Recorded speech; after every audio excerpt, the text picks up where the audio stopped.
बाल्य विवाह शिशु चालन और शिशु यौन निर्यातना निरोध संबंधी सचेतनता सभा अनुष्ठित।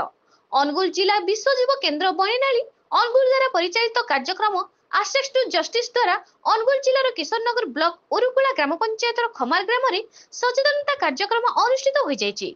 उक्त कार्यक्रम में वार्ड मेंबर, अंगनवाड़ी, आशा, प्रेसिडेंट, सेक्रेटरी और ग्रामवासी मानक उपस्थित रे जिले में शिशु मानक निजर अधिकार वंचित करी बाल्य विवाह, शिशु चालन, शिशु यौन निर्यातना, शिशु श्रमिक तथा जीवन प्रति विपद संकुलन कार्य नियोजित तथा यार भयावहता उपरे विशेष आलोचना करा जायथिला।